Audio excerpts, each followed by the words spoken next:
Hello everyone, good morning to all of you. दोस्तों कैसे हैं आप सभी। आशा करता हूं आप सभी अच्छे होंगे। दोस्तों आज हम बात करेंगे एसएससी जीडी के बारे में। एसएससी जीडी के बारे में हम बात करेंगे और यह जो है 50 क्वेश्चन का सेट है का टेस्ट सीरीज जो चला जा रहा है चैनल के माध्यम से। तो यह आपको बिहार दरोगा पीटी एंड मेंस दोनों में आपको काम आ सकते हैं, यानी कि उसके लिए आपको बहुत ही हेल्पफुल साबित हो सकते हैं। और इसके अलावा बिहार पुलिस, रेलवे आदि के लिए भी बहुत ही कारगर साबित हो सकते हैं। तो दोस्तों वीडियो को पूरा देखें, पसंद आए तो एक लाइक करें, कमेंट करें और इस तरह के टेस्ट सीरीज एवं नौकरी संबंधित अपडेट पाने के लिए चैनल को सब्सक्राइब कर बेल आइकन को दबाना ना भूलें। तो चलिए दोस्तों स्टार्ट करते हैं।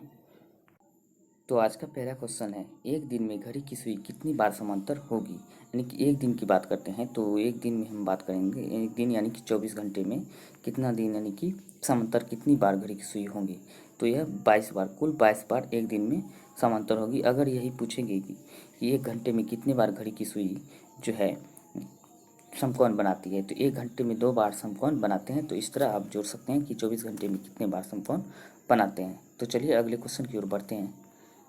अब बात करते हैं अंतर्राष्ट्रीय महिला दिवस कब मनाया जाता है। अंतर्राष्ट्रीय महिला दिवस की हम बात करें तो 8 मार्च को अंतर्राष्ट्रीय महिला दिवस मनाया जाता है। अगर वहीं आपको पूछे कि राष्ट्रीय महिला दिवस कब मनाया जाता है, तो राष्ट्रीय महिला दिवस 13 फरवरी को सरोजिनी नायडू के जन्म दिवस के शुभ अवसर पर यह राष्ट्रीय महिला दिवस के रूप में मनाया जाता है। तो याद रखिएगा, बहुत इंपॉर्टेंट क्वेश्चन है कि राष्ट्रीय महिला दिवस 13 फरवरी को, अंतर्राष्ट्रीय महिला दिवस 8 मार्च को। इसका आंसर बी हो जाएगा। और 15 जनवरी की बात करते हो भारतीय थल सेना दिवस मनाया जाता है। और 8 अक्टूबर की बात करते हैं तो भारतीय वायुसेना दिवस के रूप में मनाया जाता है। बात करते हैं अगले क्वेश्चन की। अब बात करते हैं क्वेश्चन अगले यानी कि तीसरे क्वेश्चन की, जो कि रीजनिंग दिया हुआ है। उस विकल्प का चयन करें जो तीसरे पद से ठीक उसी प्रकार से संबंधित है जैसे कि दूसरा पद पहले पद से संबंधित है। तो बात करते हैं कि गमला, यानी कि गमला में जो है, गमला मिट्टी से संबंधित रहता है। तो उसी तरह गमला में मिट्टी रहता है तो मोमबत्ती में मोम रहता है। तो इसका आंसर सी हो जाएगा। बात करते हैं अगले क्वेश्चन की। गतिज ऊर्जा और स्थितिज ऊर्जा का योग होगा। गतिज ऊर्जा और स्थितिज ऊर्जा की योग की बात करें तो यांत्रिक ऊर्जा होता है। तो इसका आंसर डी हो जाएगा। अब बात करते हैं कि इनमें से इन संख्याओं का बहुलक क्या होगा। तो इन संख्या का जो दिए गए हैं संख्या 4, 5, 5, 6, 4, 3, 2, 2, 5, 1 जो दिया गया है, इन सभी में से जो है इसका बहुलक क्या होगा। बहुलक का मतलब होता है जो संख्या सबसे ज़्यादा हो, यानी कि जिस संख्या का बहुलता सबसे ज़्यादा होता है वो बहुलक होता है। तो हम देख लेते हैं कौन सा बहुलक होगा। देख लेते हैं 5, 1, 2 और 3 वो 3 5 हैं और 5 की संख्या 3 है और बाकी सब संख्या 2 ही है। तो इसका मतलब हो जाता है होगा कि इसका आंसर 5 हो जाएगा, यानी कि जिसकी संख्या ज़्यादा होगा वही इसका बहुलक होता है। तो 5 इसका आंसर हो जाएगा। तो बात करते हैं अगले क्वेश्चन की। अब वहीं बात करते हैं निम्नलिखित में से किसने इंडिया रिमेन वर्ड नामक पुस्तक लिखी थी। इंडिया रिमेन वर्ड नामक पुस्तक किसने लिखी थी। तो पामेला माउंटबेटन के द्वारा यह पुस्तक लिखा गया है। बात करते हैं अगले क्वेश्चन की। अब बात करते हैं आधुनिक कंप्यूटर के जनक कौन थे। आधुनिक कंप्यूटर के जनक की हम बात करते हैं तो एलन ट्यूरिंग आधुनिक कंप्यूटर के जनक हैं। और वहीं बात करें अगर कंप्यूटर के पितामह किसे कहा जाता है, यानी कि आविष्कारक, तो कंप्यूटर के आविष्कारक की बात करें तो चार्ल्स बेबेज को कंप्यूटर का पिता यानी कि जनक कहा जाता है। और वहीं बात करते हैं बिल गेट्स की, तो बिल गेट्स को माइक्रोसॉफ्ट के संस्थापक कहा जाता है। और बात करते हैं विजय भटकर के, भारतीय कंप्यूटर का जनक विजय भटकर को कहा जाता है। अब बात करते हैं अगले क्वेश्चन की। अब बात करते हैं सरस्वती सम्मान से सम्मानित प्रथम व्यक्ति कौन है। सरस्वती सम्मान से सम्मानित प्रथम व्यक्ति हरिवंश राय बच्चन जी हैं। अब बात करते हैं अगले क्वेश्चन की। कंप्यूटर विज्ञान में सीपीयू का पूरा नाम क्या होता है। तो यानी कि कंप्यूटर विज्ञान में सीपीयू को सेंट्रल प्रोसेसिंग यूनिट के नाम से जाना जाता है, यानी कि इसका फुल फॉर्म होता है सीपीयू का सेंट्रल प्रोसेसिंग यूनिट। अब बात करते हैं अगले क्वेश्चन की। माउंट एवरेस्ट को फतह करने वाला सबसे युवा भारतीय कौन है। माउंट एवरेस्ट को फतह करने वाला सबसे युवा भारतीय की बात करें तो अर्जुन वाजपेयी हैं। आइए बात करते हैं इसके बारे में विस्तार से। अर्जुन वाजपेयी एक भारतीय पर्वतारोही हैं और इन्होंने 27 मई 2016 को विश्व की 5वीं सबसे बड़ी ऊंची चोटी, यानी कि विश्व की 5वीं सबसे बड़ी ऊंची चोटी मकालू, जिसकी ऊंचाई की हम बात करें तो 8,463 मीटर ऊंची है, पर तिरंगा फहराने में सफलता प्राप्त की, यानी कि विश्व की 5वीं सबसे बड़ी पर्वत चोटी मकालू है। आप देख सकते हैं इसको। और वहीं बात करते हैं, इसी पर इन्होंने सफलता प्राप्त की है। इस चोटी पर चढ़ने वाले सबसे कम उम्र के पर्वतारोही हैं। और इससे पहले वे विश्व की सबसे ऊंची चोटी माउंट एवरेस्ट और विश्व की चौथी सबसे ऊंची चोटी लाओसे व विश्व की 8वीं सबसे ऊंची चोटी चोटी मानसून पर चढ़ चुके हैं। इसके साथ ही वे विश्व के पहले ऐसे पर्वतारोही बन गए हैं जिन्होंने सबसे पहले कम उम्र में 8,000 मीटर से ऊंची 4 चोटियों पर चढ़ाई की है। तो याद रखिएगा, ये क्वेश्चन बहुत ही इंपॉर्टेंट हो जाते हैं। अब बात करते हैं अगले क्वेश्चन की। अब बात करते हैं भारत का सर्वप्रथम राष्ट्रीय उद्यान कौन सा है, यानी कि भारत का सर्वप्रथम यानी पहला राष्ट्रीय उद्यान की बात करते हैं तो कार्बेट राष्ट्रीय उद्यान भारत का पहला राष्ट्रीय उद्यान है। अब बात करते हैं इसके बारे में विस्तार से। भारत का पहला राष्ट्रीय उद्यान जिसका निर्माण 1936 में होता है, यानी कि पहला राष्ट्रीय उद्यान था कार्बेट, जिसका निर्माण 1936 में किया गया था, याद रखिएगा। और अब जिसमें अब जिम कार्बेट राष्ट्रीय उद्यान के रूप में जाना जाता है, यानी कि अब जो है इसको जिम कार्बेट राष्ट्रीय उद्यान के नाम से जाना जाता है। और यह उत्तराखंड के नैनीताल जिले में रामनगर नगर के पास स्थित है। और इसका नाम जिम कार्बेट के नाम पर रखा गया था, यानी कि इसका नाम जो है जिम कार्बेट के नाम पर जिम कार्बेट रखा गया था, जिन्होंने इसकी स्थापना में महत्वपूर्ण भूमिका निभाई थी। अब बात करते हैं अगले क्वेश्चन की। मोनालिसा का सुप्रसिद्ध चित्र किसने बनाया था? मोनालिसा का सुप्रसिद्ध चित्र की बात करें तो यह लियोनार्डो दा विंची के द्वारा बनाया गया था। अब बात करते हैं अगले क्वेश्चन की। अब बात करते हैं ग्रीन पार्क स्टेडियम कहाँ है? तो ग्रीन पार्क स्टेडियम की बात करते हैं उत्तर प्रदेश के कानपुर में स्थित है। अगर वहीं आपको पूछे विश्व का सबसे बड़ा क्रिकेट स्टेडियम कौन सा है, तो विश्व का सबसे बड़ा क्रिकेट स्टेडियम मोटेरा स्टेडियम जो गुजरात में है। और वहीं बात करेंगे विश्व का तीसरा सबसे बड़ा स्टेडियम भी भारत में ही है। और पहला और तीसरा सबसे बड़ा विश्व का राजस्थान में भारत में है, जो कि तीसरा सबसे बड़ा स्टेडियम की बात करते हैं राजस्थान के जयपुर में बन रहे हैं। और दूसरा सबसे बड़ा स्टेडियम विश्व में है ऑस्ट्रेलिया में है, यानी कि दूसरा सबसे बड़ा ऑस्ट्रेलिया में और पहला एवं तीसरा जो है भारत में स्टेडियम है। तो याद रखिएगा, कई बार एग्जाम में पूछे गए हैं और आने वाले एग्जाम में भी पूछे जा सकते हैं। बात करते हैं नेक्स्ट क्वेश्चन की। किस प्रसिद्ध व्यक्ति ने अनसुटेबल बॉय नामक पुस्तक लिखा है? यानी कि अनसुटेबल बॉय नामक पुस्तक, याद रखिएगा एन लग गया है, इसका आंसर बदल जाएगा। तो इसका जो पुस्तक की बात करते हैं तो करण जौहर की यह पुस्तक है। और सुटेबल बॉय अगर खाली पूछे तो उसका आंसर अलग हो जाता है। अगर वहीं आपको पूछे कि अनसुटेबल बॉय नामक पुस्तक के लेखक कौन है, तो इसका ये पुस्तक का जाएगा विक्रम सेठ। अनसुटेबल विक्रम सेठ की बात करते हैं तो विक्रम सेठ हो जाएगा। अनसुटेबल बॉय नामक पुस्तक विक्रम सेठ की है। अगर वहीं अनसुटेबल बॉय नामक पुस्तक की अगर बात करें तो इसका करण जौहर आंसर हो जाएगा। अब बात करते हैं नेक्स्ट क्वेश्चन की। अब बात करते हैं अल्फ्रेड नोबेल ने किस चीज़ का आविष्कार किया था? अल्फ्रेड नोबेल ने डायनामाइट का आविष्कार किया था। अब वहीं बात करते हैं जिमी वेल्स और लैरी सेंगर किससे संबंधित है? जिमी वेल्स एवं लैरी सेंगर विकिपीडिया के से संबंधित, यानी विकिपीडिया का आविष्कार लैरी सेंगर एवं जिमी वेल्स के द्वारा किया गया था। अब बात करते हैं अगले क्वेश्चन की। दक्षिण अफ्रीका में महात्मा गांधी जी के द्वारा प्रकाशित पत्रिका का नाम क्या था? तो महात्मा गांधी जी के द्वारा प्रकाशित पत्रिका इंडियन ओपिनियन था। अब बात करते हैं अगले क्वेश्चन की। वेटिंग फॉर द महात्मा किसने लिखी थी? वेटिंग फॉर द महात्मा नामक पुस्तक की रचना किसके द्वारा किया गया था? तो आर के नारायण के द्वारा किया गया था। अब वहीं बात करते हैं निम्नलिखित में से कौन 31 अक्टूबर 1984 के ऑपरेशन ब्लू स्टार के दौरान मारा गया था? तो ये क्वेश्चन बहुत ही इंपॉर्टेंट हो जाते हैं। 31 अक्टूबर 1984 के दौरान ब्लू स्टार के दौरान मारा गया था। ऑपरेशन ब्लू स्टार के दौरान कौन मारा गया था? तो इंदिरा गांधी की मृत्यु ऑपरेशन ब्लू स्टार के दौरान हुआ था। आइए इसको समझते हैं विस्तार से।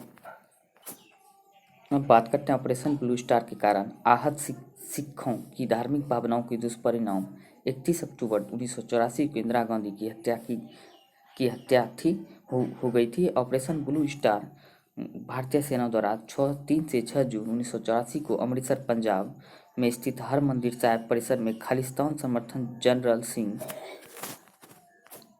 भिंडरावाले और उनके समर्थन से मुक्त कराने के लिए चलाया गया अभियान था। और इसी अभियान के दौरान इंदिरा गांधी की मृत्यु हुई थी। अब बात करते हैं अगले क्वेश्चन की। यानी कि आपको यह भी क्वेश्चन पूछे जा सकते हैं इंदिरा गांधी की मृत्यु किस ऑपरेशन के दौरान हुआ था? तो ऑपरेशन ब्लू स्टार के दौरान इंदिरा गांधी की मृत्यु हुई थी, याद रखिएगा। अब बात करते हैं कंस मेले का आयोजन कहाँ किया जाता है। कंस मेले का आयोजन की बात करें तो मथुरा में किया जाता है। और कंस मेले का आयोजन जो है मामा मानी कि भांजा को मामा पर विजय के उपलक्ष्य में यह मेला का आयोजन किया जाता है। अब बात करते हैं अगले क्वेश्चन की। ज्ञानपीठ में भारत में ज्ञानपीठ पुरस्कार पाने वाली पहली महिला कौन थी। भारत में ज्ञानपीठ पुरस्कार पाने वाली पहली महिला की हम बात करते हैं आशापूर्णा देवी थी। अब बात करते हैं अगले क्वेश्चन। नारा दो बूंद जिंदगी की किस कार्यक्रम के साथ संबंधित है। यानी कि नारा जो है दो बूंद जिंदगी की किस कार्यक्रम से संबंधित है। तो ये बात करते हैं यह पल्स पोलियो कार्यक्रम से संबंधित है। आइए समझते हैं इसके बारे में विस्तार से। इस ओरल पोलियो वैक्सीन या ओपीवी का विकास 1961 में डॉक्टर अल्बर्ट साबिन ने किया था। यानी कि ये कई बार एग्जाम पूछे जाते हैं।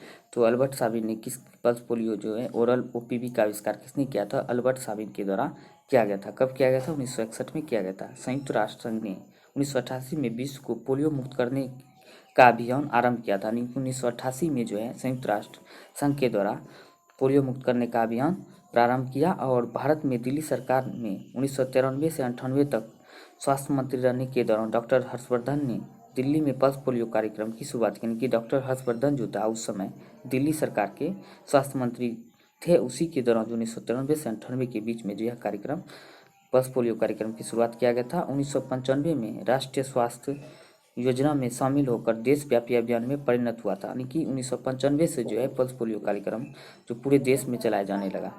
और बात करते हैं अब अगले क्वेश्चन की। विश्व व्यापार संगठन की स्थापना कब हुई थी। विश्व व्यापार संगठन की बात करते हैं तो इसकी स्थापना 1995 में किया गया था।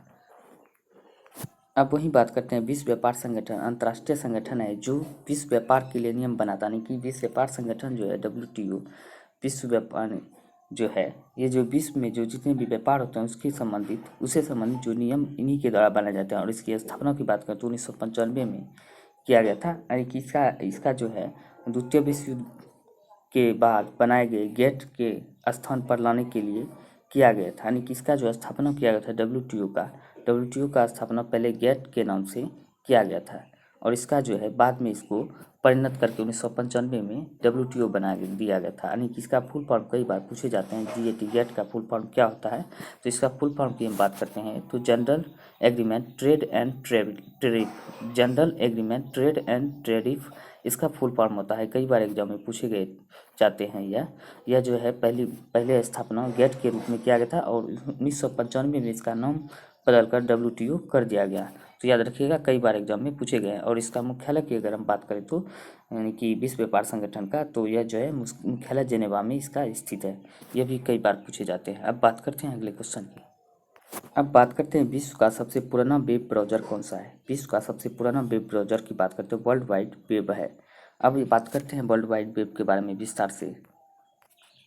दुनिया का सबसे पुराना web browser world wide web को 1990 में सर टिम बर्नर्स-ली द्वारा विकसित किया गया था। यानी कि 1990 में जो है टिम बर्नर्स-ली द्वारा यह विकसित यानी आविष्कार किया गया था। ये कई बार एग्जाम में पूछे जाते हैं। वर्ल्ड वाइड वेब WWW का आविष्कारक कौन है तो टिम बर्नर्स-ली इसके आविष्कारक है। तो याद रखिएगा यहाँ दिया गया है। अब बात करते हैं अगले क्वेश्चन की। अब बात करते हैं फुटबॉल का खेल और किस रूप में भी जाना जाता है। फुटबॉल खेल यानी कि फुटबॉल को और किस नाम से जाना जाता है तो फुटबॉल को सॉकर के नाम से भी जाना जाता है। आइए इसको समझते हैं। अब बात करते हैं फुटबॉल जिसे आमतौर पर सॉकर कहा जाता है। यानी कि फुटबॉल को आमतौर पर सॉकर भी कहा जाता है। दूसरा नाम यानी कि दूसरा नाम पूछे तो फुटबॉल का क्या है तो सॉकर है। यह विश्व प्रचलित है। और वहीं पूछे दुनिया का सबसे लोकप्रिय खेल कौन सा है तो दुनिया का सबसे लोकप्रिय खेल की हम बात करें तो यह फुटबॉल दुनिया का सबसे लोकप्रिय खेल है। और इसमें खिलाड़ियों की संख्या की बात करते हो प्रत्येक टीम में 11 खिलाड़ी होते हैं। तो याद रखिएगा ये भी एग्जाम में कई बार पूछे जाते हैं। अब बात करते हैं अगले क्वेश्चन की। अब बात करते हैं स्पुतनिक 1 निम्नलिखित देशों में से किसके द्वारा लॉन्च किया गया था। यानी कि इनमें से किस देशों के द्वारा लॉन्च किया गया था स्पुतनिक 1। तो स्पुतनिक 1 की बात करें तो सोवियत संघ के द्वारा लॉन्च किया गया था। आइए इसके बारे में समझते हैं। अब बात करते हैं स्पुतनिक 1 की। तो स्पुतनिक 1 पहला पृथ्वी का आर्टिफिशियल उपग्रह था। यानी कि पृथ्वी पर छोड़े जाने वाला पहला आर्टिफिशियल उपग्रह था जो सोवियत संघ के द्वारा लॉन्च किया गया था। यानी कि सोवियत संघ को पहले यानी कि रूस को जो है पहले सोवियत संघ के नाम से जाना जाता। शीत युद्ध के बाद सोवियत संघ रूस में बदल गया।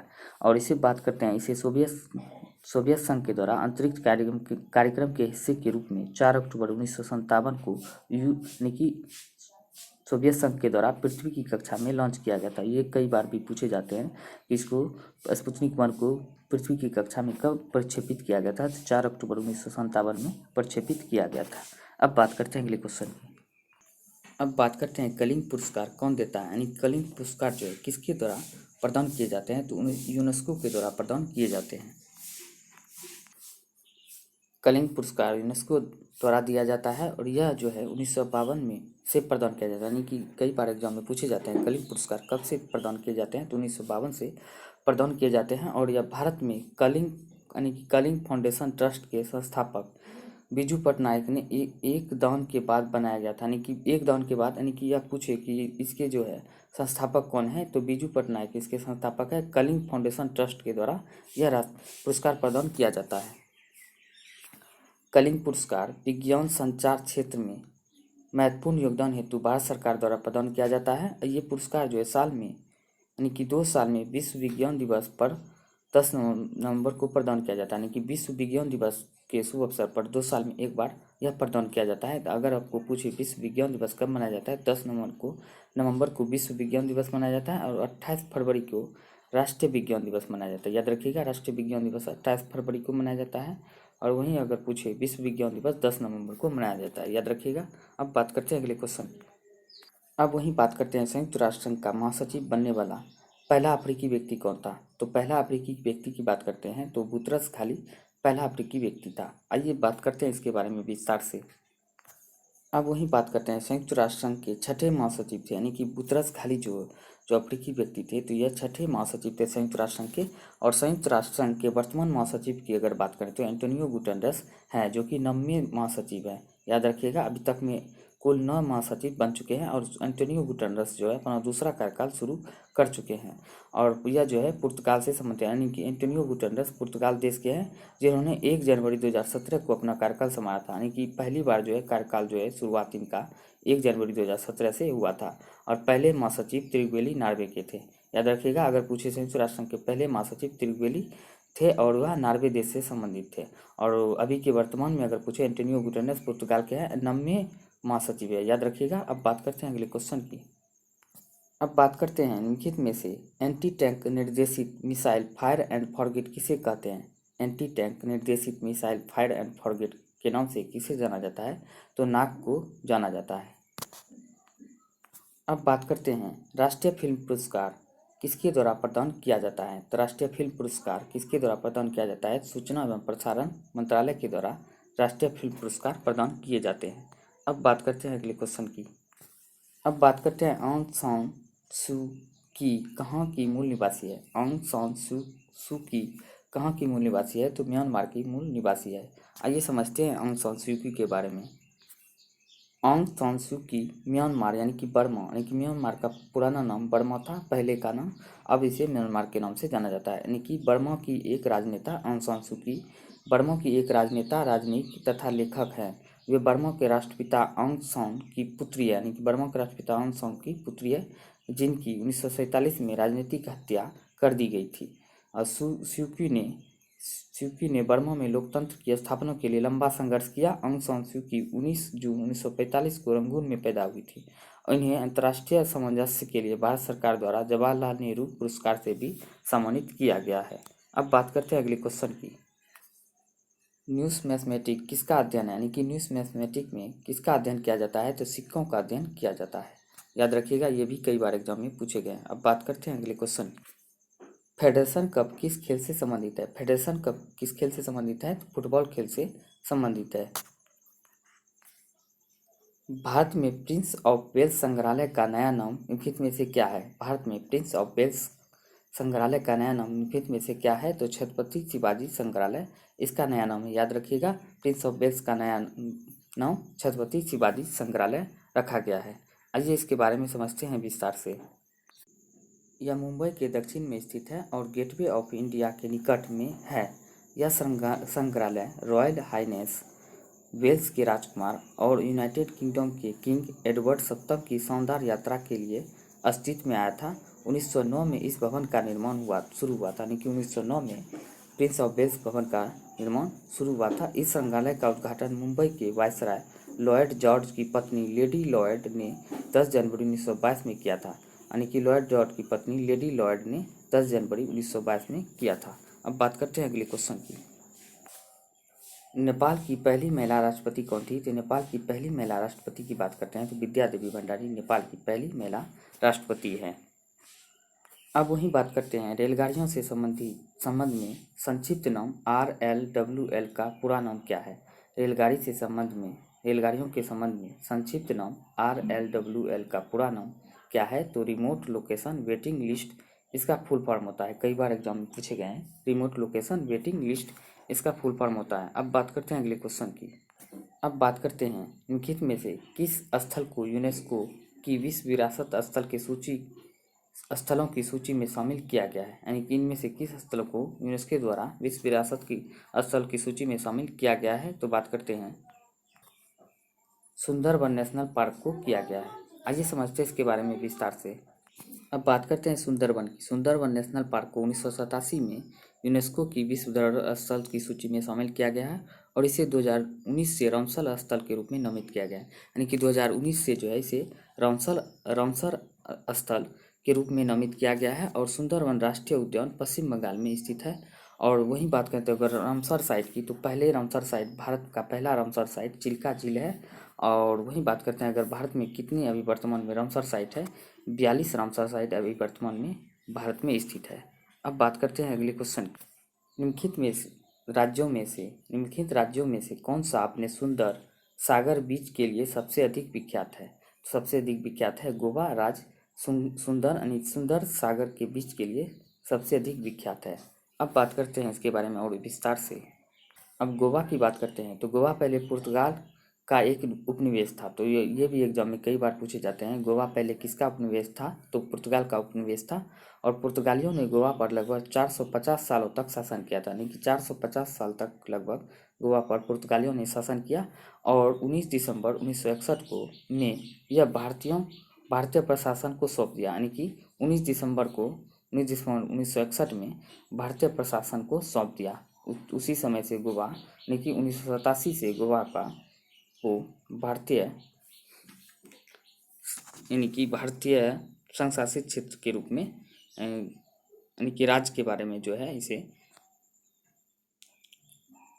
सम्मिलित किया गया। अब बात करते हैं अगले क्वेश्चन की।